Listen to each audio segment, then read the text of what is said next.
I'd like to welcome James Stedman to Artist Tales. He's a Scottish-based theatre maker, storyteller, and poet whose work blends heartfelt narrative, gentle humour, and a distinctive queer sensibility. Welcome, James. Hi, Heather. Thank you so much for having me. It's lovely to be here. Well, it's lovely to have you. So, to start off, tell us a little bit more about yourself. Well, as you said in the introduction, I'm based in Scotland at the moment. I'm down in Leith in Edinburgh, but I originally grew up in Somerset, just a little town just called Frome, just outside Bath, which has become a lot more sort of recognised over the years. It was obviously just where I grew up, but it's become quite a cultural hub in the area now ever since I left. I don't think that has anything to do with me particularly, but you've got people like Emma Rice based down there now as well, with Wise Children and everything, which is lovely. And I saw their production of Bluebeard not that long ago up at the Lyceum here in Edinburgh, and that was phenomenal. And anyway, so that's I've dotted around quite a bit. I came up to Edinburgh from Cambridge about 5 years ago or so, but I also been lucky enough to sort of live all over the place, really. I lived in Hanover for a bit, and Berlin and Milan for a short while, and my mum's in London, so I've lived there for a bit. And but my work, as you say, I'm a sort of a theatre maker, storyteller and poet. My work really started kind of in Cambridge and has continued up in Scotland, most of my creative stuff. I've always written as such, sort of, but usually just for myself, sort of like little short stories or a little bit of journaling.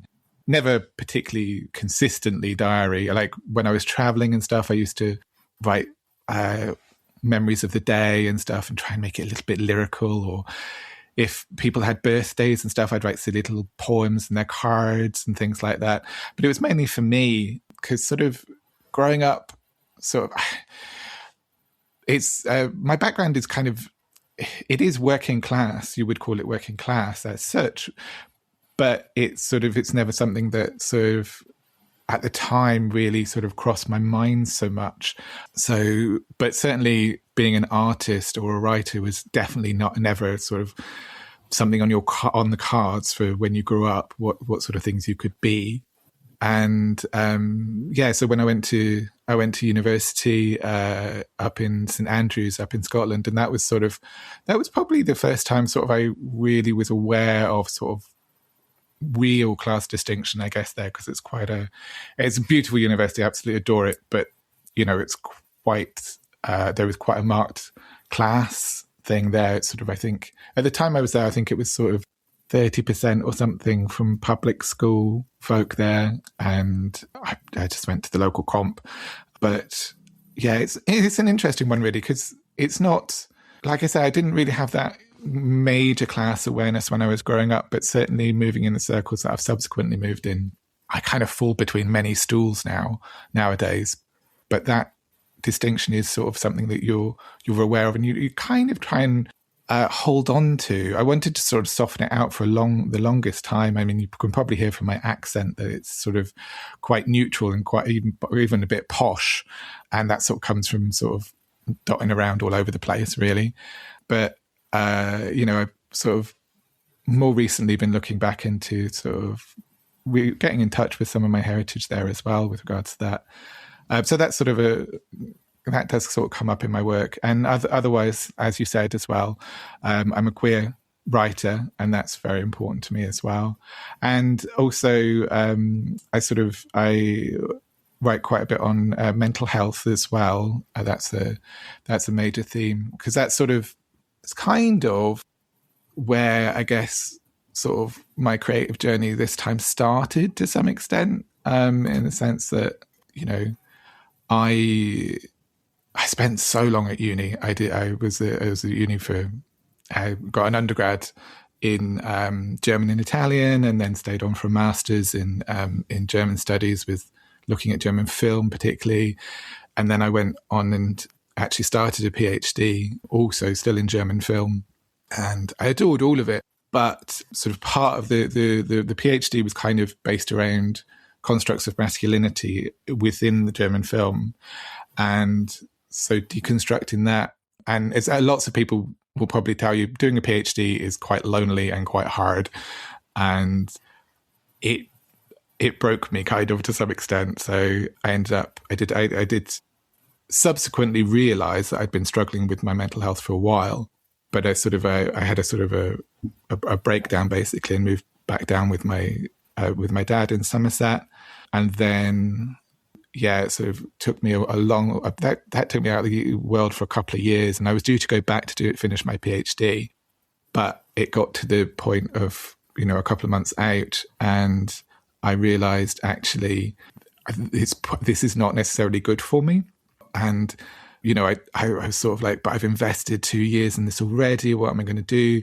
And it's both the toughest and the best decision I've ever made was to quit my PhD and just sort of, I got a job and, just working in a call center. And then my friend happened to be living in Cambridge. My best friend happened to be living in Cambridge, and he had a spare room. And I was looking to move out. I love my dad to bits, but I was sort of late 20s and back at home, and I was like, oh, this wasn't the plan. So I moved up. I found myself a job working for a translations agency up in Cambridge, and moved in with my best friend. And that's kind of where the sort of my creative journey then started properly, because I was there and I didn't really know how to function in the real world as an adult, if that makes any sense. I spent so long at university, which is gorgeous and lovely, but particularly in places like St Andrews, which are very much about the university and very small, it kind of is all consuming.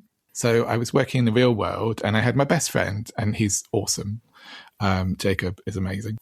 But I didn't really have anything much else. I was going to work, and then I was going down the pub, and sort of very often just on my own, just having a couple of pints and then coming home. And I was like, there's got to be more to it than this, surely. So, I started looking around for something a bit gentle. And I'd done a little bit of theatre at school, just because I was friends with some of the theatre kids at school. So I'd done a little bit of, very, very tiny little bit of acting. And I was like, I just want something a bit gentle. And there's this wonderful group called the Cambridge Storytellers, who are based in Cambridge, obviously, and I'd always had an affinity with sort of fairy tales and things like that as well. So I thought, I'll just nip along to them. And this is a really gorgeous experience. It was so friendly and welcoming and just sort of wholesome, for want of a better word. And I started going along to those on quite a regular basis. And I kind of got a bit and they had these open mics every so often as well, and I eventually built up the courage to actually put myself forward for one of these open mics. And I told this 10-minute story, and it was like, oh my goodness, what am I doing? And it was brilliant. It was lovely. And I started doing that, and I got really quite involved. I ended up sort of running one of these open mic nights as well, and stuff. And so it kind of, I feel like I'm rabbiting on here. There's sort of like, it's kind of like lots of little starts, kind of, because there was that, which then led on to, we were doing some workshops on how to build up your storytelling. And then we had one workshop with this wonderful woman, Claire Carrison, who's an improv teacher. She's gone back to New Zealand now. New Zealand is extremely lucky to have her. She's awesome. And she came in and she just sort of did a sort of thing on how improvisation could help with the storytelling and help with your performance. And I just absolutely fell in love with it. I was like, oh, this is amazing. This is just sort of really spoke to my brain, and sort of like, building stuff with other people and community and just all at the same time. So I did all the workshops I possibly could with Claire, and sort of really got into improvisation as well.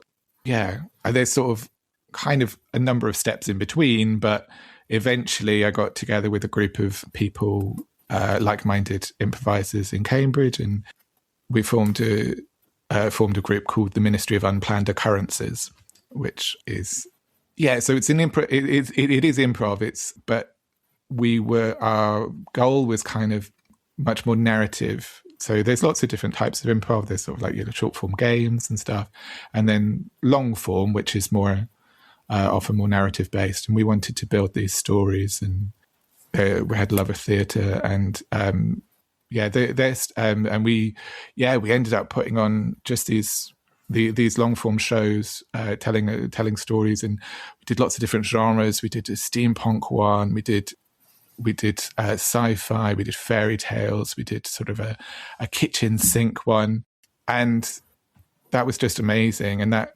sort of fed into all these stories fed into me wanting to write a bit more and sort of capture these stories a bit, I guess. So I got involved in a local new writing group called Write On, and they had like scratch nights as well that they did, which was sort of script in hand but sort of fully rehearsed pieces. And again, I screwed up my courage and I sort of submitted to them, and I had a couple of 10 or 15 minute pieces on there, and they were very well received, and it kind of snowballed from there, and I started writing longer pieces and getting longer pieces. And then eventually I moved up to Edinburgh, and that's kind of the basis where we are at the moment, though. So yeah. Yeah, and as I'm listening to you, and it's the thing, probably a number of things do strike me. Firstly, it takes a lot of courage to have the honesty to say to yourself, no, this is not working. Just in terms of, the situation with your PhD. And, it takes such courage and honesty to do that, which anyone very well not do that. And then the circumstances could probably be quite dire. And also, it's sort of one thing leads to another. And it's kind of organic. It's incremental to some degree, or ebbs and flows. And I'm just reflecting on that in terms of how reflective of life that is. Oh, yeah. Things don't just bang overnight. It's, it's incremental. It's you try things out, you do things. And it sounds also like there's a number of different influences in your work in terms of being, your background, being working class, moving around, some of the, as you've touched on, the mental health stuff. And particularly for, I'm just conscious at the moment that we're, as a society, we're in Britain and probably elsewhere, to some degree in the Western world, we're talking a little bit more about mental health. Mm-hmm. But the stigma around mental health, male mental health, is still quite persuasive and strong. Absolutely, it is. Yeah. No, I definitely think it is. And it's interesting. We are talking more about mental health, and that is always a good thing. And mental health visibility is always a good thing. There is a sort of an awareness recently, though, and I think I do agree with this, that there's a certain amount of commercialization coming with it, which is not necessarily, and a sort of a kind of this is really tricky. So it's kind of like mental health sort of terminology to some extent almost becomes buzzwords, and they go, oh, and then you can fix this like this, and you do this, and this is for your mental health. And companies often do, oh, we've got this great mental health policy, and you've got access to a counsellor, all of which is good, don't get me wrong. But sometimes I don't necessarily know if it's as helpful, and if it's sort of, it's become, do you know this idea of memorials as a means of forgetting, where you memorialize a topic or a thing that's happened, and the words surround it just become associated with habit almost, and people don't necessarily think about what's underneath. And I do think that sort of, in my experience, sort of, I would never want to stop people talking about mental health. I think it's important, and like you say, the stigma is still there. So it is one of these things whereby like visibility is very important. But I think there has to be an awareness that everyone's situation is different. Everyone will manage it differently. And certainly from my experience, it's not something that you just solve, if that makes any sense. I mean, I've been very lucky in the fact that I had my dad to go home to and just literally just sit with him basically for 2 years and sort of just step out of the world for a couple of years when I had that really bad episode. But subsequently, I have always been managing it as well, and sometimes through therapy, sometimes through medication. and a lot of the time through my creativity. I don't think it's essential to creativity. I think Hannah Gadsby has this thing, I think, where she's like, suffering should not be a part of an art. It shouldn't be an inherent part of being an artist, an inevitable part. I'm like, no, it shouldn't be. But it definitely helps, certainly. I was going to say on that point, often art, there's a place for art. And, when working with, dealing with whatever that phrase you want to use around mental health, it can go hand in hand to some degree. And I do agree with what Hannah Gatsby said of, that suffering with art, they don't have to necessarily go hand in hand, but some of the most creative people I know also struggle with mental health. Absolutely. Absolutely. And I do think, like I say, I don't think it's inevitable. And I don't think there is this interesting thing, and I struggle with it too. Sometimes I recently started taking medication again, and just because I needed to, but there was this part of me, it's like, I don't want to lose my creativity. And it's like, that is not healthy. Like, if you need to, if you're in a place where you need some medication or you need some other kind of help or what have you, your creativity should not come at the expense of your well-being. So, I eventually kicked myself up the bum and said, come on, do this. Yeah. So yeah, it's a tricky one, because I do, it definitely does inform my work. Because I think everything of you as a person informs your work. So I manage my mental health, therefore it does inform my work to some extent. But I don't think it should be essential. I don't think you should go, I have to suffer in order to make art. One thing I did want to ask you about is your work called Joyfully Grimm, because I know it touches on Section 28. And I think some listeners would know what that is. Probably not everybody, because of either a generational thing or people outside of the UK. Sure. But I'll let you kind of talk about that piece of work and, how it relates to Section 28 and what Section 28 is. Yeah, no, sure. I mean, Joyfully Grimm, it was a lovely piece to do. It was sort of my first big commission, really. And it was it was done for the Scottish International Storytelling Festival in 2023. And then I took it on a fringe run the following year at the Storytelling Festival, at the Storytelling Centre rather, here in Edinburgh, which is also a gorgeous place. People should get and see it. It's a little hidden gem, which often gets a bit overlooked. It's on the Mile. Go find it. It's brilliant. They also do the best haggis in Edinburgh. So anyway, that's kind of by the by. So Section 28 was the law prohibiting the promotion of homosexuality in schools and local authorities. And it was a piece of legislation brought in by the Conservative government. And it was ostensibly to, like I say, the wording of it was, like I say, to prevent the promotion of homosexuality. And the drive for it was, as it often is, to protect, quote unquote, protect the children. So this was the thing. But the wording of it was so fluffy that it basically meant that teachers, and we're talking particularly about teachers, felt that they couldn't discuss the subject at all. And I grew up under this. I was sort of, it was only repealed in 2001 in Scotland, 2003 in the rest of the UK. And yeah, it's sort of this weird thing growing up queer under this sort of legislation. You don't know what you're missing out on. It's just this weird gap where, the teachers are sort of afraid to mention it because, it is technically against the promotion. What does the promotion even mean? And they tried to ban some books as well, which is always one of these sort of things where you go, right, well, if you're banning books, that's not a good start, is it? This can't be good legislation, right? And there was lots of protests against it. There was there was a group of self-proclaimed very angry lesbians who managed to, I love this story. They managed to abseil their way onto the floor of the House of Lords from the gallery to protest this legislation that was going on.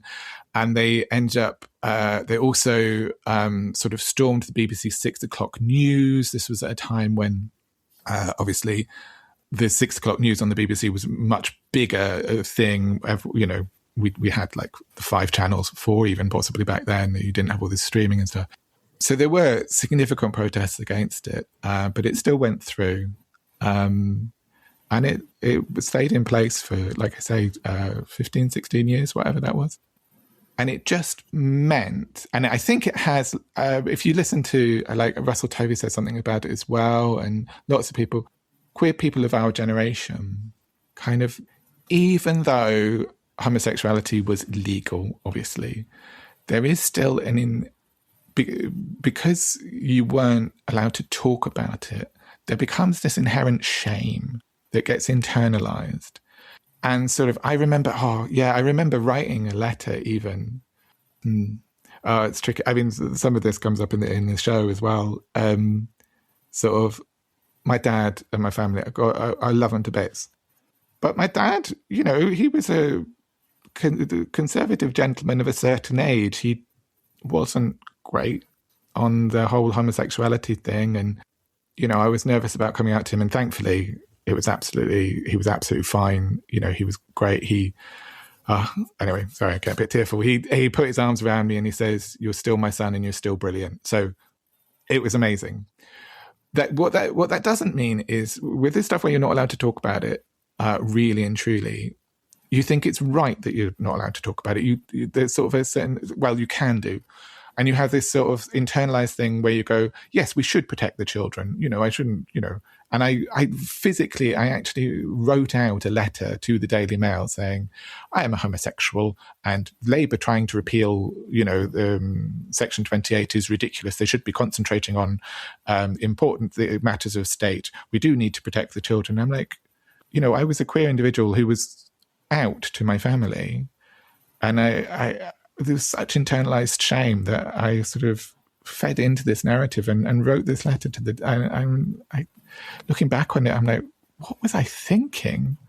So anyway, that was kind of the root of Joyfully Grimm to some extent. And it was a combination of personal memoir, a little bit of what I've said already, history. So some of the stories of the very angry lesbians and other folk outrage and other folk protesting it, and also fairy tales.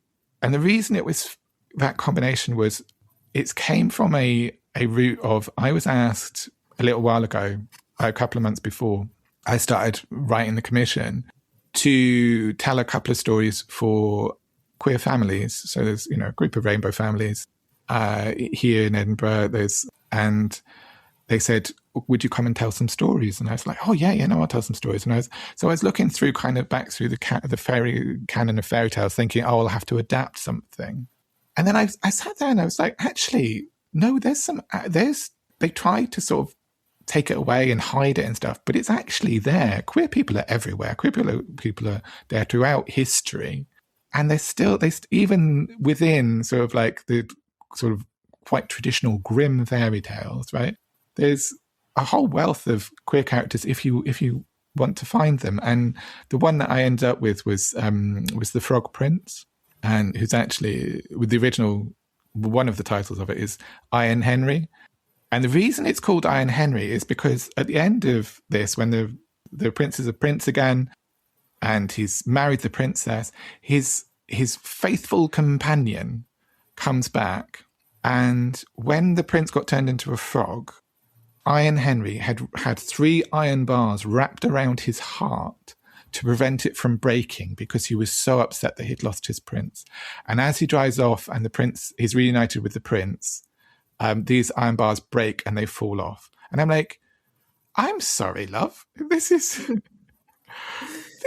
like, I didn't, because I was like, oh, I know the Frog Prince. I absolutely know the Frog Prince. And I was like, I don't remember this bit.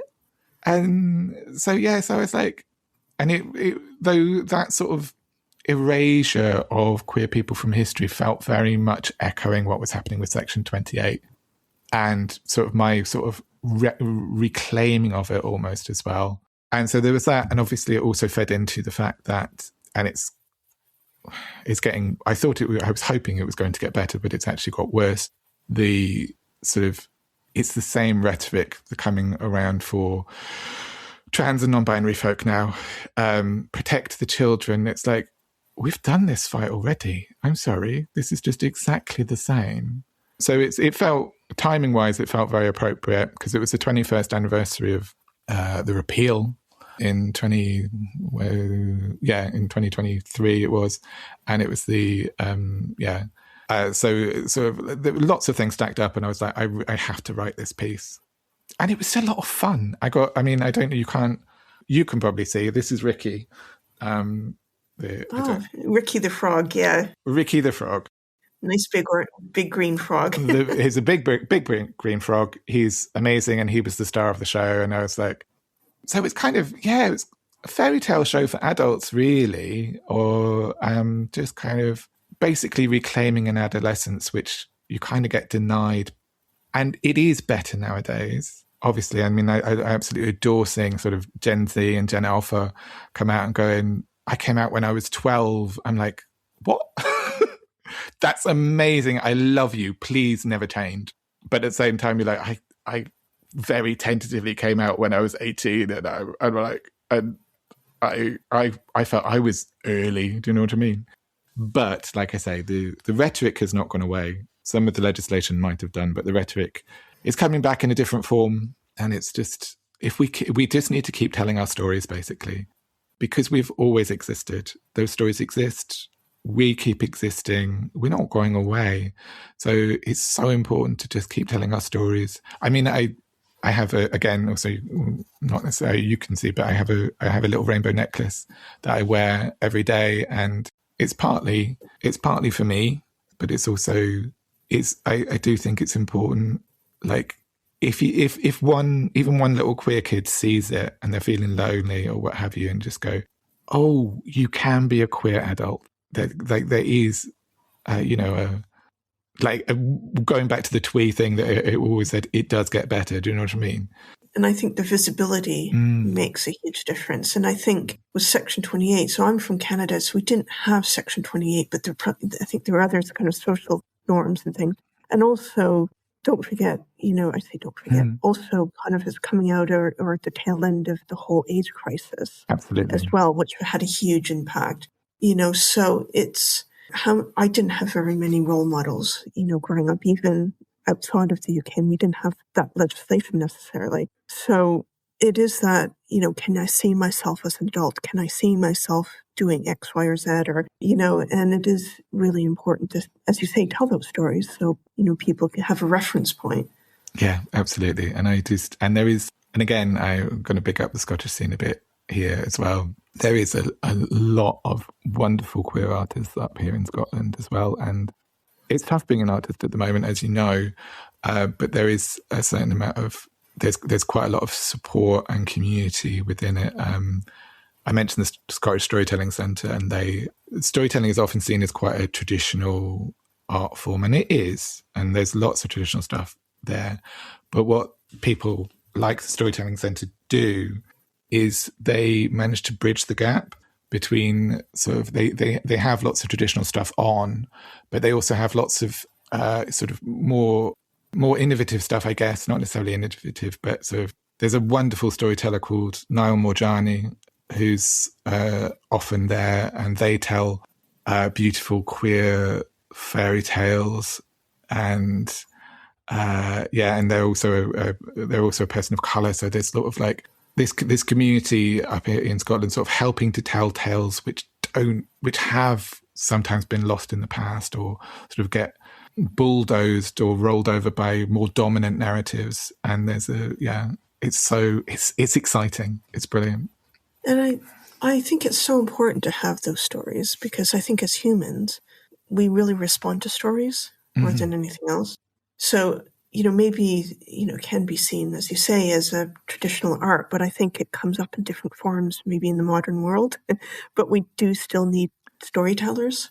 Oh, absolutely, we do. And I do think, like I say, it's often seen as a traditional form, but we tell stories all the time. I mean, you go down the pub and you tell anecdotes and what have you. And they like somebody was saying, I wish I could remember who it was, but basically, theatre and art generally is essentially just a form of communication, and that's all these stories. They don't this art. Without wanting to be too pretentious, this art, although I do work within these theatre spaces, this art doesn't necessarily have to be restricted to these theatre spaces. Do you know what I mean? These hallowed halls. It's like when you're enjoying telling your friends about your latest boyfriend or something down the pub, you might hold court, and this is a performance and a beautiful engagement of communication with people. Or LGBT Health and Wellbeing, who are an amazing charity here in Edinburgh as well. They do lots of outreach and artwork with people, and I went on a nature walk with them recently, and we came back and we collected like fir cones and bits of grass and bits of nature, and we built like little figures out of them. And this was I love that community art stuff. Do you know what I mean? I think it's beautiful. So yeah, I mean, much so I love putting on plays and standing on a stage and sort of reading out, claiming more poetry and stuff. The community art stuff is just important. And also, like I say, that's LGBT health and wellbeing. That's another space where it's visible, and an important space, I think, in terms of the fact that there's lots of different types of queer people. Queer people, particularly in the media, often you get one idea of what it's like to be a queer person. And I think the majority, if I'm honest, of queer people that I know don't fit that. Yeah, and I agree with you on that one, because there's that one narrative, or kind of a very narrow narrative. But I think too, even for people who are not part of the LGBTQ plus community, there can be quite a narrow narrative for heteronormative people as well. And, it's quite restricting, and you get to know people, whatever their color, whatever their religion, what creed, sexuality, whatever. And there's variation. People live differently. Oh, absolutely. But it's that social norms that kind of... Yeah. We try to fit people into. Yeah, they're terrifying and restrictive, and sort of like even just silly little things. I mean, I'm quite vanilla in many respects, in terms of I'm quite straightforward. I'm sort of a John Lewis shopping type of cozy queer, really. But just even think. But I've not done it today. But I really love painting my nails. I like having a little bit of glam on my nails from time to time. I used to wear quite a bit of jewelry. I don't wear it so much anymore. So like I have a little bit of bling on my nails. And again, just that visibility. And I've noticed more, I don't think because of me, but but just more generally, I think I've noticed a lot of men knocking around. I mean, to be fair, I will go around in lots of artistic circles, but a lot of men who identify as straight and everything, walking around with painted nails and stuff, and just being able to, it's very twee, but just being able to be yourself. There's lots of, I'm jumping tracks again. There's lots of great things about social media, but I've seen an increasing amount on social media at the moment, very much siloing people into extremes of sort of, in particular, we're talking here about masculinity and femininity. And there's definitely that going on, but also which is having a weird effect, weird knock-on effect on the queer community as well. I think there's a certain amount of these. Yeah, it's going to two extremes really, to some extent. There's a lot of trans, non-binary and gender fluid folk and gender problematizing folk knocking around, and they're fantastic and they're brilliant. But there's also quite a strong siloing of, like I say, masculinity and femininity. And then somehow recently, I don't know if it's just me, but that's been transferred onto queer relationships again, and sort of, without wishing to go too much down there, but there's sort of like, there's all this stuff online about tops and bottoms, and it's like, it's effectively taking the traditional masculine position and the traditional feminine position. I'm like, that's not how that works. Now, coming back to your artwork, your artistic side of things, the last question I have is, what's next? Where do you see yourself going, if you know? Well, I do. I mean, yes. No. So sort of yes and no. It's one of these, we were talking about at the beginning, really, about sort of ebb and flow, and sort of, so directly after my sort of my Fringe show, I took my degree. Like I said, I've been knocking around making theatre for 12 odd years. I finally got a piece of paper that says I'm a theatre maker, because obviously that's important. No, so anyway, so I sort of actually, I didn't perform much last year as such. I did a little bit of poetry performance, which was great. Oh, it was lovely. Push the Boat Out were amazing, and Loud Poets, and anyway. But I did do quite a bit of writing. So, and that's kind of where my stuff is going at the moment, is more along the more scripted, written playwriting stuff. I've got a couple of things which I'm sort of tentatively trying to get sort of produced.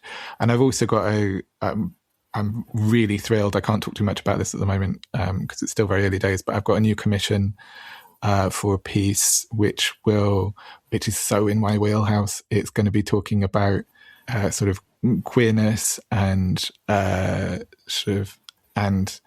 we're going to stick some class stuff in there as well. We wouldn't necessarily have to be, but I've asked if we can sort of make it a bit more class based as well, and they said yes. And also family dynamics and stuff going on there, which I think that's fascinating. I do think family dynamics are fascinating as well. Yeah, and also the sort of the major one on it, again, sort of echoing, I guess, the Section 28 thing, is sort of themes of concealing and revealing. And I'm super excited about it, but I can't talk too much about it at the moment because it's still too early days. But if it comes off properly, it's going to be a couple of years before that hits the stage. So other than that, if anybody would like to give me any more commissions, that would be amazing, obviously.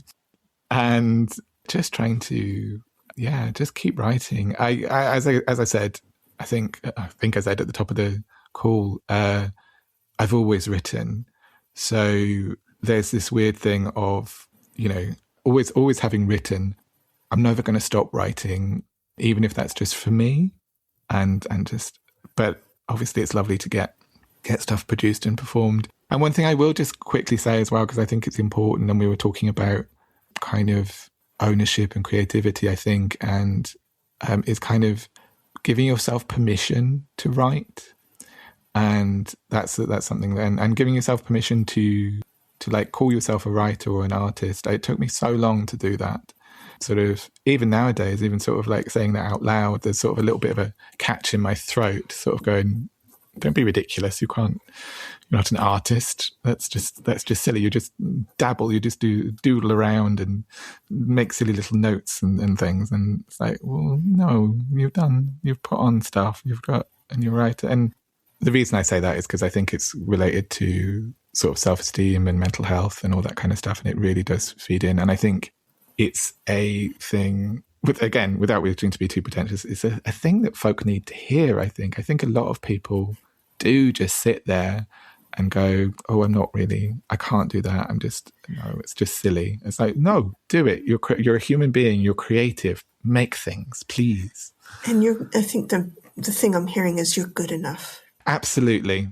That's such a, I think, the best artists I know, I think, still have that kind of like, oh, this is not good enough. I can't do this. And I'm just like, why am I, this is rubbish. This is just like, but people aren't going to want to hear this. I'm like, no, people will want to hear it. And because, as I said again, it's about communication, and humans are inherently social animals, and we want to communicate and we want to talk to each other. And if we can do it through art, that's so beautiful. That's so lovely. I think, we should just do more of it.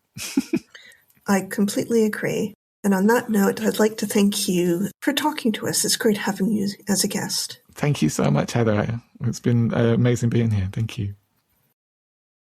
Thanks for tuning in to my conversation with James in the final episode of Series 6.